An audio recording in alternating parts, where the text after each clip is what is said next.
So in this video I want to talk about a family derived from n equals 3 bicentric, the bicentric family. Shown here, a family of triangles inscribed in a circle, x3 is stationary, and circumscribing a fixed circle as well, which is not concentric with the outer one. So this family is sometimes called the poristic family or the n equals 3 bicentric family. Bicentric because the centers are not, they don't coincide. Okay, now I actually want to construct the tangential triangle to this family. What is a tangential triangle? What is a tangential triangle? Let's go ahead and make it like so. The tangential triangle is a triangle whose sides are tangent to the circumcircle at the vertices of a reference triangle. So I'm going to take my bicentrics as reference, and these are my tangential triangles. Interestingly, this family is inscribed in this case, ellipse. So it is also Ponceletian. It's inscribed in a conic, an ellipse, and it circumscribes the original circumcircle of my bicentrics, which has now become its incircle. Okay, so it's a family inscribed in an ellipse and circumscribing a circle. Now, this family is not always inscribed in an ellipse. It's inscribed in a conic, which can be an ellipse, a hyperbola, or a parabola. And this depends on whether I set up my bicentric such that its circumcenter is interior, on top, or exterior to the circumcircle. So let's go ahead and start nudging x3 away from x1, like so. And you can see that the locus of my if I go to a very concentric kind of bicentric family, I get this kind of situation. But as x3 is moved away from x1, the locus of my tangential vertices becomes inscribed in an ever more eccentric ellipse. And at some point, I want you to pay attention to what's happening in here. At some point, x3 is going to cross through the incircle, and this guy is going to transition to a hyperbola. Okay, so when this happens, my tangential family, still Ponceletian, is now inscribed in a hyperbola and circumscribes a circle. Now notice that the circle is sometimes properly interior, like here. The circle is properly interior to my tangential triangle, so this is a proper incircle. And sometimes the circle is exterior to my tangential triangle, so you can call the circle here as one of the inscribed circles.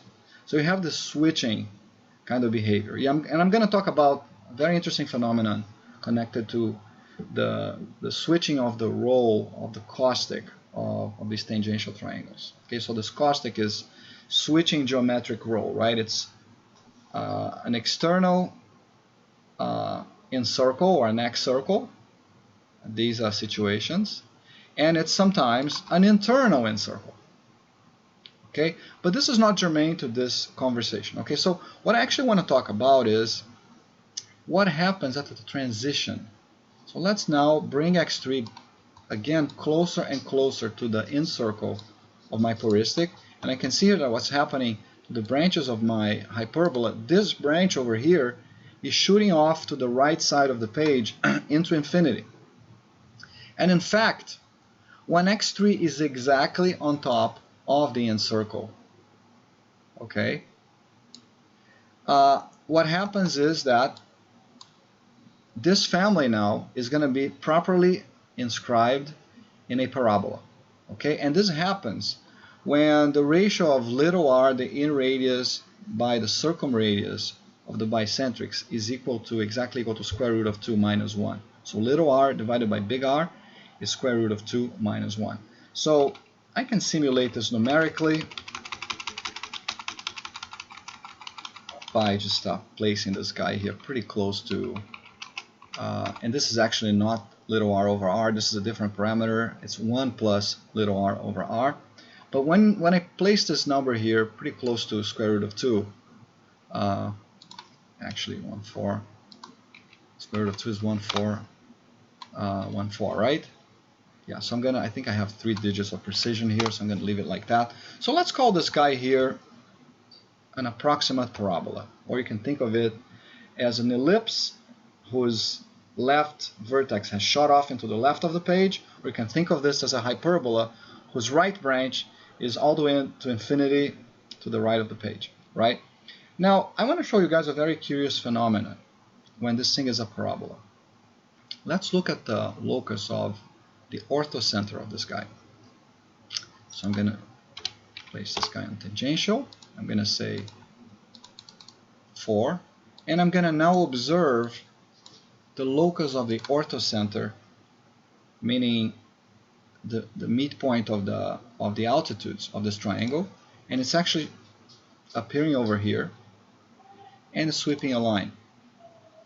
Now this is actually numerically a perfectly straight and infinite line. Now let's look at what happens to this locus when I perturb the circumcenter of my bicentric so it now enters the incircle again. I want you guys to watch what's happening to x4 on the left side here as I do that. So I'm bringing x3 in slowly. I want you to see that the locus of x4 has become an ellipse. If I do the opposite now, I actually move x3 out to the exterior of the incircle. This ellipse, this elliptic locus of x4 starts becoming a degenerate ellipse. Pretty long ellipse, as you can see, okay? And as I keep moving forward, the ellipse becomes longer and longer until I actually hit that point where this thing becomes a parabola. So now I have an ellipse whose 2 sides, okay, left and right, are basically parallel lines. And when I actually place x3 exactly on the circumcircle, sorry, on the incircle, like so, one of the branches, one of the sides of that ellipse just disappears. And the ellipse becomes a line. Now if I keep going, my ellipse now, which became a line, is now a hyperbola. So I have a locus of my orthocenter which can be either an ellipse, a line at that exact location, or a hyperbola.